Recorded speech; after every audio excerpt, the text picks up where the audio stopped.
The FBI combing through a car belonging to the Las Vegas gunman days after he killed 58 people in cold blood. New information has come out. He booked a hotel room in Chicago. Now, this hotel overlooks the Lollapalooza Festival, a huge music festival. Another reported location, Boston. There is a deep-seated evil that infused itself into this person, and we better understand it, because I worry there are more people like that. Members of both parties are looking to take action on bump stocks, add-on devices that make semi-automatic weapons more deadly. We'll be looking into that over the next short period of time. The NRA, they came out and said those products should be subject to regulation. The other side has been so outright trying to politicize this tragedy that we did feel the need to speak out in this whole bump stock issue. A heartwarming moment between President Trump and a shooting victim that is now going viral. The President of the United States comes in this room, no matter who the president is, you stand up and you shake their hand and show them the respect that they deserve. What a week it has been. Happy Friday on Fox and Friends. We want to get straight to a Fox News alert. The FBI tracking down and combing through a car belonging to the Las Vegas gunman days after he killed 58 people in cold blood. The SUV could contain critical information about his motive. Jillian is live in Las Vegas with breaking details where it is 5 o'clock in the morning. Jillian? And guys, there are still so many questions. The biggest, obviously, at this point is why. Why did this happen? There are also a lot of reports coming out right now with different information. One of them saying that his hotel room at Mandalay Bay was actually comped. Another report saying he was seen with another woman days leading up to this shooting. Who is she? At this point, we don't know. CNN is reporting right now that he actually tried to buy tracer ammunition at a gun show in Phoenix in the recent weeks. Tracer ammunition, if you don't know, is one of those things that's legal, by the way. And it helps you see the trajectory of the bullets better. And some people say helping you aim better. So that's information that we just got right now. Now, we have learned that Stephen Paddock booked hotel rooms at Chicago's Blackstone Hotel, specifically wanting rooms near and over the Lollapalooza Festival, huge music festival attracting tens of thousands of people from all over the world. He did make those reservations. We're told he did not show up for those reservations. Now, we also learned yesterday that he had been researching hotels in Boston near Fenway. At this point, we are not made aware that he actually booked hotel rooms, just that he was looking at them. We also know that he made reservations for another hotel here in Las Vegas during the Life is Beautiful music festival. So a lot of information coming out right now, tracing what led up to this point here on Sunday night. Police were able to find his Hyundai Tucson that was located at a home he owns in Reno. That was the vehicle, one of the vehicles that police were searching for right after the shooting happened. Police also releasing new details about what was found inside his car at Mandalay Bay. 1,600 rounds of ammunition, ammonium nitrate, 50 pounds of tannerite. Now, the question is, what was he planning to do with that vehicle? Here's one expert's opinion. He's got explosives in the car. He's got ammunition in the car. So was he trying to make a improvised vehicle explosive device? If he were to escape, did he get in there and want to drive it and penetrate into either a building or another crowd, set that off? And was this a suicide pact at the end of the game and a blaze of glory, suicide by cop? Is that what he wanted to do? There's so many inconsistencies that continue to emerge. Now, it's been emotional here in Las Vegas since this happened last Sunday. Last night, especially emotional for a lot of people, including police officers in this town. There was a memorial service held last night for Charleston Hartfeld, the off-duty police officer from Las Vegas who was killed. He leaves behind a son and a daughter. Now, guys, the biggest thing this morning is at this point, there's still more questions than answers. So police are trying to do everything they can, but the most important thing is right now we want to provide you with the information that is accurate. So if that takes a little bit longer, we're going to keep you updated. But at this point, just still a lot of questions. Have you gotten any word about a press conference today? I haven't heard anything about that just yet. I'll check on that for you, but I have not received word about that. All right, Jillian, thank you very much. Jillian, great work out there. Thank you so much. Let's go out to Cleveland right now. Geraldo Rivera joins us as well. Geraldo, when I was out in Las Vegas, everybody had a theory about why the guy did it. Everybody in our newsroom has a theory why the guy did it. You're a guy who's big on theories. Why do you think he did it?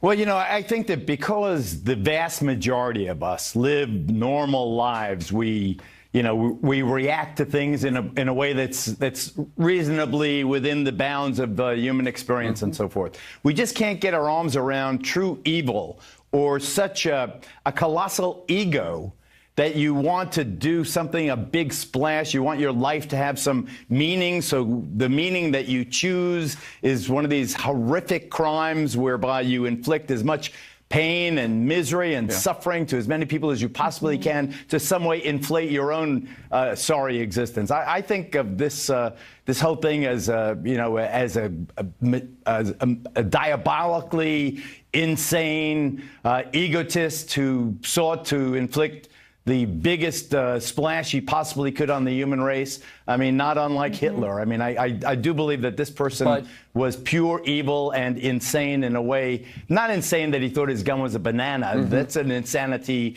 that would merit an insanity defense. But insane in the way that you could cause so much horror, so much pain and suffering, and just do it to build up your own Wikipedia obituary. And that's why I won't say the guy's name, just because, you know, if he was after fame, I'm not going to say his name, ever. You interviewed Charles Manson, so you know psycho and you know ruthless. This is a rich guy with 2 planes, 5 houses, and a gambling, and he was even a successful gambler, it seems. That's what this is, a one-off and he's dead thing. If we are to believe, if all the information was to stop here, how does that make sense? Well, I think that you bring up Charles Manson and my epic interview in San Quentin prison. Manson also was someone who thought the world revolved around him. Manson was someone who had at least a charismatic personality and could attract acolytes who would then inflict, disgusting, vicious butchery on innocent people. In Paddock's case, I believe, yes, you may find people who knew or should have known that he was planning something aberrant, but I really do believe that in the vast majority of these cases, what you see, Manson aside, what you see in the Paddock case and so many others, is this person who is stewing in their own toxic brew. And they, at some point, you know, he cases Chicago, he cases Boston. Who knows how many other venues that he checked out for a dry an appropriate run the week killing before. ground. Right. I mean, he had thought about this for months, Geraldo, and now we're left with 58 people who are no longer with us. I mean, you just think about those families who will never be the same. And every time this happens, we want to know the motive, but we also want to know what we can do as a country and with our laws to make sure this doesn't happen again, which is why it often goes to gun control. And bump stock was something that came up yesterday. Both Republicans and Democrats are getting behind this, it seems. It's, if people don't know, an attachment you can put on a semi-automatic rifle to turn it into an automatic rifle, killing more deadly, obviously, killing hundreds of people within minutes. Critics of that say, look, this would have happened with or without that bump stock. What do you say? I think that regardless of the last point, Abby, that you made, and by the way, it was a very charming interview with your folks. Oh, thank you. Regardless of your last point, that you can do a bump stock, you can improvise your own bump stock. I think that manufacturers who create devices like bump stocks or silencers or other devices that have no reasonable utilization, I mean, the tiny percentage for sportsmen, but generally speaking, have no utilization other than to be more efficient killing machines. I believe that those manufacturers of the bump stocks should be held liable when they are used, those bump stocks and other similar devices, to inflict damage on others. Geraldo, I think the problem is they at this point have not been regulated, and it was the Barack Obama White House, his ATF, that gave him the okay. But Steve, I appreciate that, and I refuse to get into politics here. No, I'm just talking about the origin of it. I say very clearly, if you're making something that converts, for example, a semi-automatic into an automatic weapon, and you're the manufacturer, there is no reason for that device other than to murder, to inflict pain on people. There is absolutely no reason you should be sheltered from civil liability from those victims. There should be 58 lawsuits in various jurisdictions right now against the people who manufactured those diabolical devices. I like guns. I've been around guns my entire adult life. But there is absolutely no reason on God's green earth that any civilian should have a machine gun. There is no reason. What are you going to shoot a squirrel with it? What are you going to do with it? I think that the Brady ban should be brought back, and I'm sick and tired of hearing people say, well, in this case, it wouldn't have been this. I think that it is absolutely obscene that in a country of 350 million, we have 2 guns per person, when only 36% of the people have guns. Geraldo, what new gun law would have stopped what happened? We now know he had 50 pounds of tannerite in his car. He might have been planning a car bomb. If not by a gun, by a bomb. You know, this is an imperfect world. We can't solve all the problems. What we can do is, why isn't there an absolute, here, he bought 45 guns. Let's take this guy, this knucklehead. Buys 45 heavy weapons. Why isn't there a computer that says Stephen Pollack bought 45 machine guns? If he was Stephen Muhammad Abdul Jabbar and you're looking and he's bought 45 machine guns, you telling me the ATF wouldn't be knocking on his door, or the FBI or the CIA or somebody? When you buy a gun, one of the questions on the application is, have you bought a gun in the last 30 days? But I'm saying you can't trust the honesty of the person filling out that application. This has to be automatic. Automatic. Okay, oh, I see here that it says here on Thursday you bought a AR-15, and on Friday you bought a FA-11. 30 in a year. I mean, why isn't that something? I mean, it's harder to get a trucker's driver's license than it is to buy machine guns. That is true. But Geraldo, isn't the bigger this is tushy backwards. The bigger picture, though, what does it say about our society that drives someone to wake up one day and want to kill all these people and kill themselves? I mean, I think we can all agree. We can talk about guns, but if you want to kill someone, you're going to find a way to kill people. That's absolutely true. And Steve made a similar point earlier, and I believe it. If he didn't have a gun, he would use a truck. He would use a cement mixer. He would use his kitchen utensils. I believe that insanity will find a way to fulfill its obscene obsession some way or another. I'm just saying, why do we make it so easy? Why do we allow this person to have 45 guns? I mean, are we going to have airport-type searches every time we go on a train or go to a hotel 10 lobby? bags up to the hotel room. They've already changed their policy. Well, Geraldo, it does sound like they're going to at least regulate, if not legislate, on the bump stocks. I think that's a good idea. All right. Geraldo, thank you very much. Good Have to a great see you, Geraldo. Welcome back to the U.S. Great job in Puerto Rico, and great interview with the president. Yeah, it was fabulous. Thank you, Geraldo. All right, we've been talking, as you've been listening to, about those bump stocks. A Republican congressman just introduced a bill to ban them. Florida Representative Carlos Curbelo here next with why. Then NRA spokesperson Dana Lash and Mark Stein. Got a busy final hour. You're watching Fox and Friends live from New York City and Las Vegas.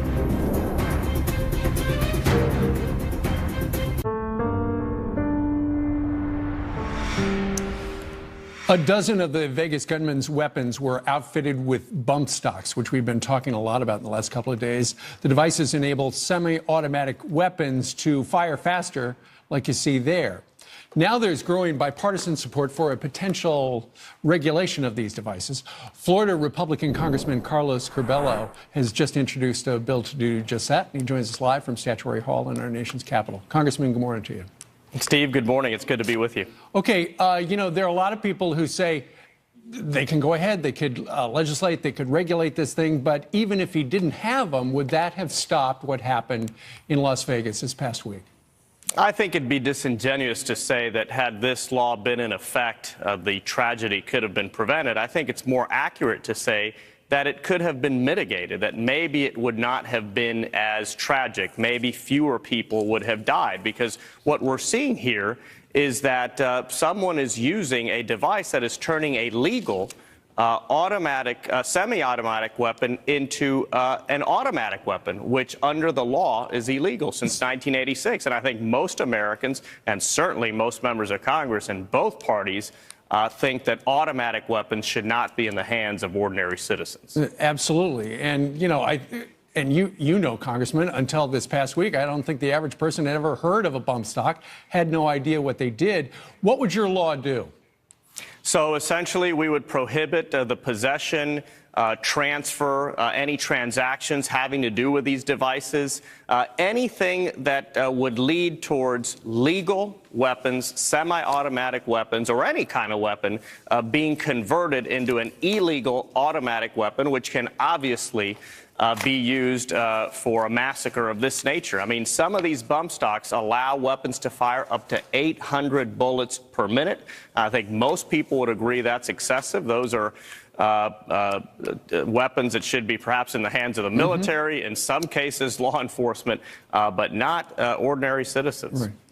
You know, what about the fact, historically, the Republican Party, for the most part, has been 100% behind protecting gun rights, et cetera. However, this time, first time I can remember in a long time, where the NRA and the Republicans, many of them in Congress, are both on the same page, something's got to be done about this. What happened? Well, this is different for two reasons. Number one, I think most people agree this is a blatant circumvention of existing law. So closing that loophole would in no way curtail, diminish, inhibit Americans' Second Amendment rights. It would just reemphasize or reiterate something that's already in existing law, that automatic weapons cannot be used. So I think that's the big difference. And I know some people, especially on the left, will try to diminish this. Well, this isn't really a big deal. This isn't going to do anything. Well, it is important because it would be the first time in decades that the two parties got together and said, hey, on this gun issue, we have found an issue where we agree on, and we want to take a common sense step. And I'm grateful to my Democratic Seth Moulton for being reasonable and rational and joining me in this effort. Before you go, real quick, the NRA is for more regulation, not legislation. They're not for a ban, so they would just like to see it regulated who is able to have one of these things. So what I would tell the NRA is if they're opposed to people blatantly circumventing existing laws, they should be in favor of codifying whatever regulation they support. These devices serve one purpose: to turn legal semi-automatic weapons into illegal automatic weapons. So if they support curtailing that abuse, let's just codify it. Let's put it into law and end this debate forever so that a future ATF can't change its interpretation. Sure. All right. Let's see what happens. Congressman, thank you very much for joining us live today. Thanks, Steve. Have a good day. All right. So what do you think about that? Email us, friends@foxnews.com. Meanwhile, coming up on the remainder of the program, Dana Lash and Mark Stein to respond to calls for more gun controls. Then, in times of tragedy like Hurricane Harvey in Texas, a group of volunteers headed by military vets answered the call. Janice got to see them in action. Their story coming up.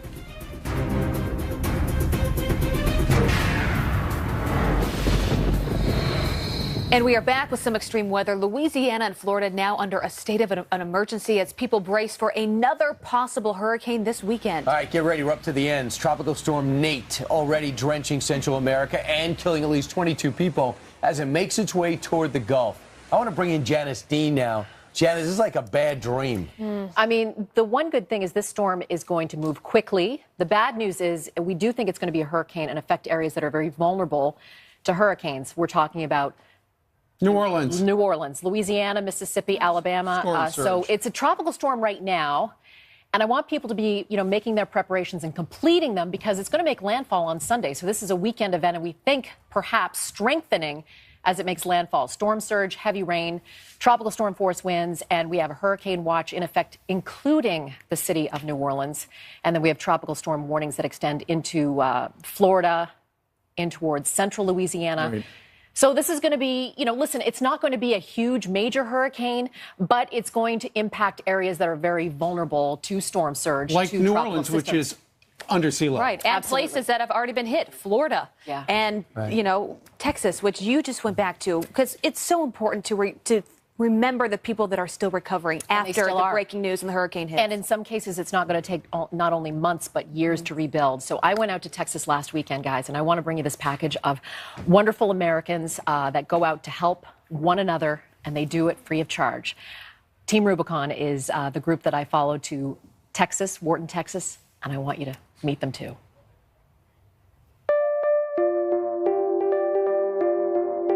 Hurricane Harvey made landfall August 25th along the Texas coast. The storm brought unprecedented rain, damaged over 100,000 homes, and took dozens of lives. In times of disaster, we rely on the helpers, people who donate time and resources to lend a hand. Team Rubicon is made up of those helpers led by a Marine veteran, Jake Wood. I organized a team with a couple of friends to go down to Port-au-Prince, and we quickly realized while we were down there, helping the victims of that earthquake, that the skills we'd learned in the military could, we could repurpose these to help people in these times of need. And so we came back and we incorporated as Team Rubicon, and we've been trying to build the best disaster response organization possible ever since. There's nothing more American than getting out and helping your fellow neighbors. So let's get out there and do it. So I went to Wharton, Texas, one of the hardest hit areas southwest of Houston. I met up with Team Rubicon as they cleaned up a local community center, one of the many neighborhoods where these volunteers have come out to help.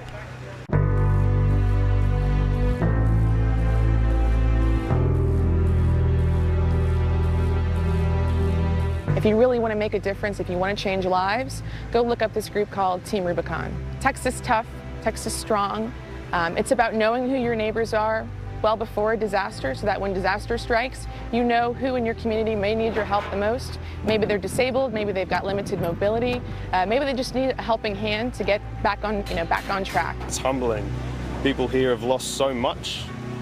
Hopefully what we can give them is just a little bit of Aussie hope. And what a great team spirit. I think a lot of people don't realize that Team Rubicon is expanding across the world.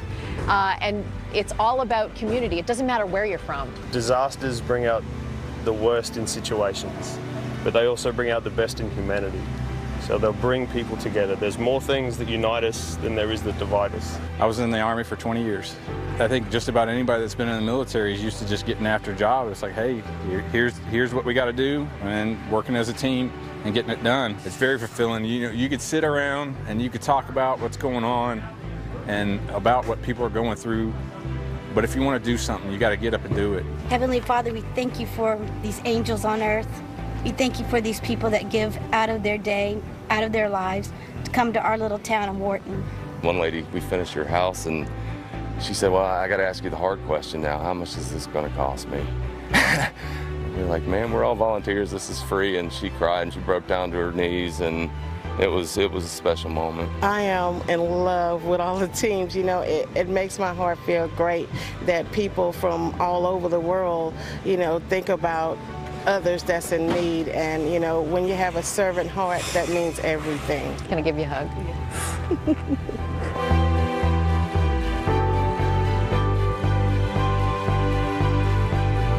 You're awesome. You're awesome. You're awesome. When you have a serving heart, it means everything. Janice, what a moving piece that was, and a good reminder of just so many incredible people. These people didn't know each other, but you would think that they had been working with each other for years and years. And it's tragedy, unfortunately, that brings us all together as Americans, and to help one another out. And nobody knows more about helping them than you, because if you remember, her book came out and then the hurricanes hit, and Janice Dean was on this program and she pledged every cent she makes from the proceeds of the book will go to hurricane relief. And take a look at the check she just presented to Team Rubicon for $15,000, the first of many. Oh, I hope so. And you can donate as well to Team Rubicon, USA.org, or you can buy Freddie the Frogcaster. All the proceeds I make go to Team Rubicon. That is such a lovely What a lovely organization. They help our veterans as well. And right now, people without flood insurance are saying, I have to make a decision. Am I going to clean this out? Am I going to get people clean it out, rebuild? Some people are not even coming back to their homes. They're afraid to come back to their homes. So we really need to, as Americans, we need to help them out. Right. Well, thanks for telling us about You have an amazing Thank you for heart. letting me. Thank you, Janice. All right. Meanwhile, 30 minutes straight ahead now. The Las Vegas massacre reigniting the debate over gun control in our country, with Democrats taking on the NRA. The reason we don't have gun safety measures in the United States today is because of the NRA. Well, let's find out what Dana Lash, NRA national spokesperson, has to say about that coming up. But is gun control the answer? Mark Stein is here with his take. We cannot wait for that. Come on in, Mark. Good morning. Hello.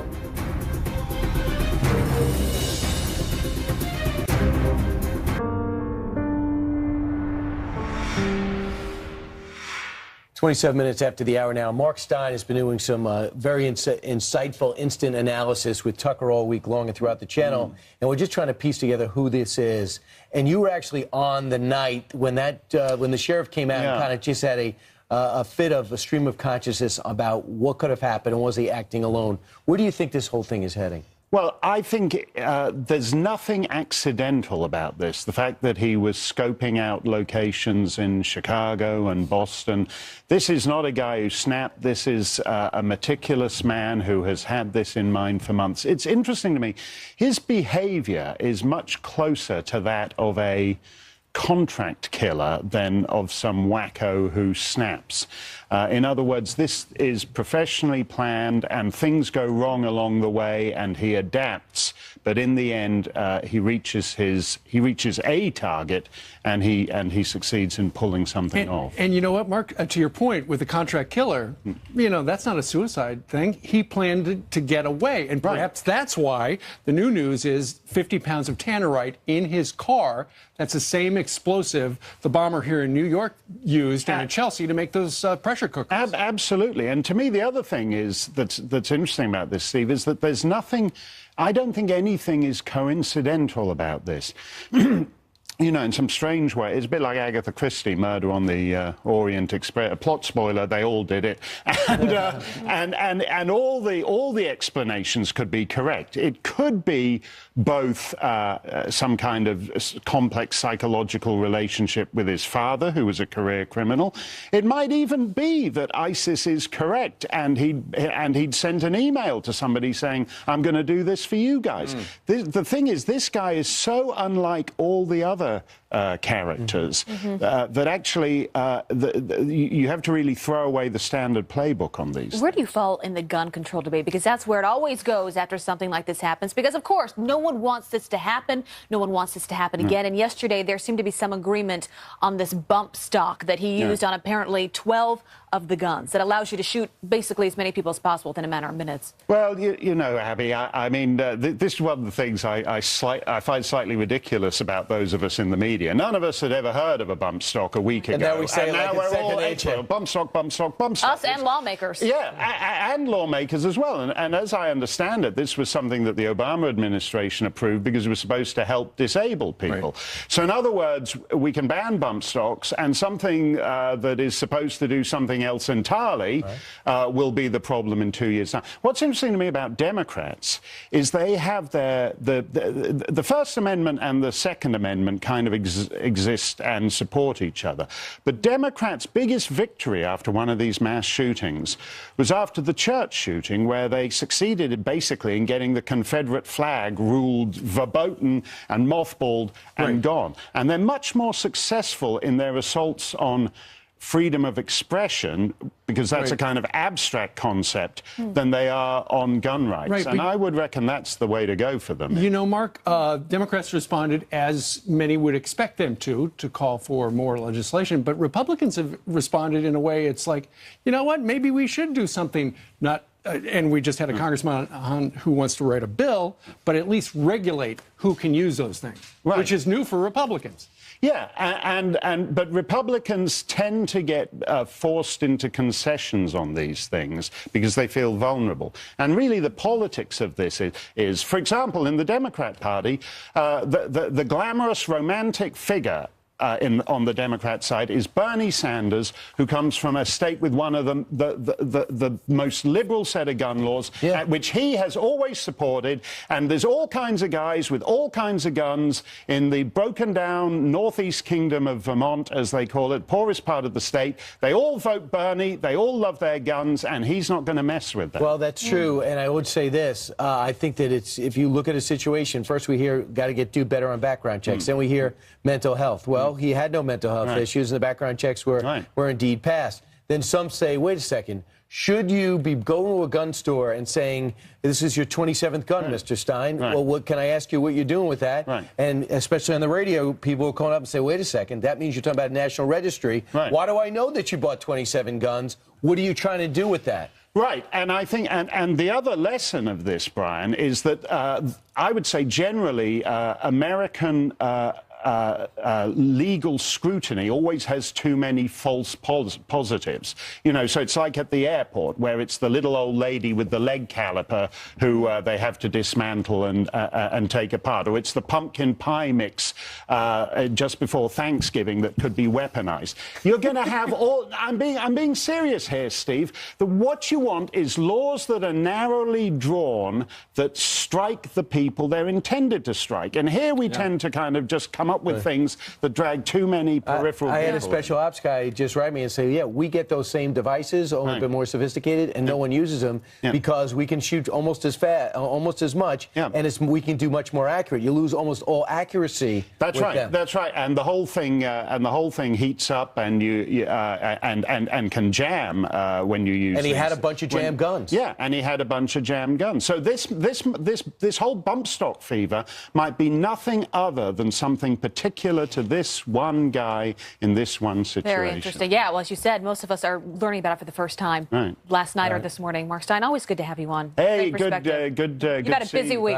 Yeah, and you did a much better job interviewing your dad than my daughter would have done interviewing yours. I don't know. We haven't seen that interview yet, though. I look forward to that one. Thanks. Mark will tweet out later who he likes better, Fox and Friends or Tucker. Yeah. You promise? Careful. Yeah, I will. I will. no. I'm thinking about that one. I might have to go away for a long time. Tucker's a good guy. That's a tough one. All right, I do want to bring you some other headlines and a Fox News alert via September unemployment numbers just into our newsroom. According to the Bureau of Labor Statistics, the U.S. economy lost 33,000 jobs in the month of September after hurricanes slammed Texas and Florida. That is down from the 156,000 added in the month of August. And the unemployment rate went down to 4.2% in September. That's down from 4.4% in August. And the debate is over. The debate over taking down controversial statues now extending to musicians. A Pittsburgh community calling for a statue of Stephen Foster, known as America's first composer, to be removed. Critics call the 117-year-old statue racist. It depicts the 19th century composer with a black slave playing a banjo at his feet. Foster is known for writing songs like Oh, Susanna and Old Folks at Home. And the pumpkin spice craze, I just had one this morning, just hit a high school hard. Hundreds of students and their teachers evacuated when several people became sick from a mysterious odor. 5 of them rushed to the hospital. Hazmat crews later found the culprit, a pumpkin spice air freshener. Really? The school is now back open this morning. And all this craze, and we've been loving pumpkin spice. Right. I don't know about that anymore. It makes you question everything you're about. It makes me Those air wonder- fresheners. It makes me wonder what's real. Meanwhile, 19 minutes before the top of the hour, when we come back, we're going to do something really exciting. I just don't want to give it away. That's a tease.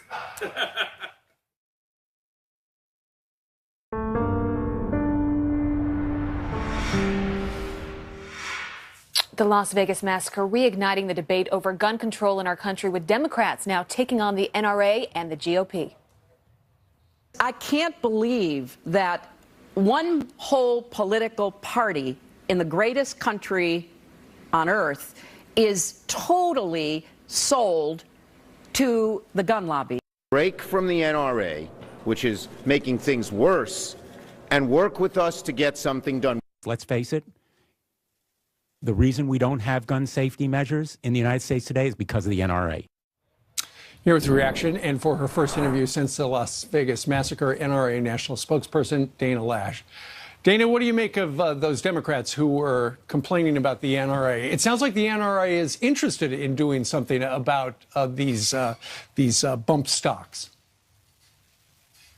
Well, it's good to be with you all this morning. And I do find it a little interesting that Democrats would characterize it as being one particular party when there are many Democrats that are members of the NRA, and many Democrats, of course, who try to do their best and get that support during campaign cycles as well. Look, I mean, what happened is awful. Evil is real.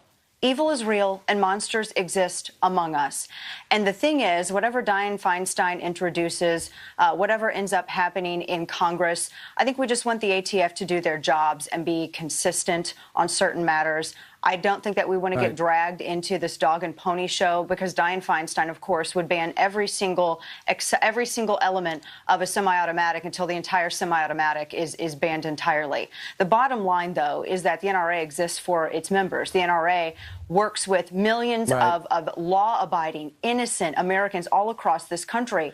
And, you know, we're keeping them in mind as well right now. And we're also thinking, I mean, think about this. I know, can I point out really quickly, though, yesterday, and it was said on this network yesterday, you know, your heart breaks for those who were wounded and those who were killed in Las Vegas, and many among those were also NRA members. And I think that, you know, this idea that we're going to politicize something before an investigation is even concluded just hurts the heart even more. Can I ask this? What would the NRA say? What would you say to folks that make the argument, no one needs an assault rifle, no one needs to own a weapon that is simply out to kill dozens of people at a time? How would they respond to that? Well, I would say I think that they need to probably redefine what an assault weapon is. I mean, we've had certain laws on the books that have regulated, I think, what they define as full auto and machine guns since 1986. I mean, they're virtually banned at this point. And we can have a discussion about that all day long. But really, this is a broader discussion as well on the factors that contribute to this. I want to look back at what happened in Virginia Tech. I want to look back at what happened in Aurora. I want to look at what happened in Tucson, because there's a common element of very troubled individuals, some of whom are on psychotropic medications, some of whom are seeing mental health professionals. Right. And for instance, in Aurora, this mass murderer was telling his health professionals that he felt like he was going to kill a lot of individuals, and no one followed up on it. In Virginia Tech, Swung Hui Cho, also the same thing. He went and met with a court. They encouraged him, asked him to go and receive medical screening. He was to receive mental health screenings, and he fell through the cracks. Look, here's the bottom line. As I said, monsters exist, and it's a scary thing. It's a scary thing to realize that evil is amongst us. And while Congress wants to figure out how to elicit cooperation from criminals, our members, and not just our members, but millions of innocent Americans just want to know what they can do to protect themselves from those monsters. Right, and in the big picture, we only have 20 seconds left. How do you feel about these devices being taken out? Nancy Pelosi slipped and said, yeah, I hope it's a slippery slope, and we continue down that road. Well, yeah, Brian, you're exactly right, and that's a surprise to no one. I mean, this is something that's on the ATF, and the ATF has been inconsistent with this in previous administrations, and so I hope that's something that can be resolved. The NRA is not the ATF, and I think that's the bottom line there. The ATF needs to do its job. All right, Dana Lash joined us today from Dallas. Dana, thank you very much. Dana, good to see you this morning. Thank you. All right, coming up, he's the leader of our greatest ally in the Middle East. But there's a lot you don't know about Benjamin Netanyahu, and Harvey Levin takes us inside the Israeli prime minister's life next. But first, let's check in with Bill Hemmer to find out what's going to be on the top of his show and over the next 2 hours. Hey, Bill. Yeah, a great program this morning, guys. Been watching a lot of it, still putting the pieces together from Vegas, as you are as well. Some terrific guests to talk about the investigation based on what we know at this hour, so don't miss that. President Trump says it's the calm before the storm, so what's he talking about? And the Iran nuclear deal is now back in the headlines. What the White House might want from this deal now. Big morning of news. Sandra and I will see you 10 minutes away on a Friday morning.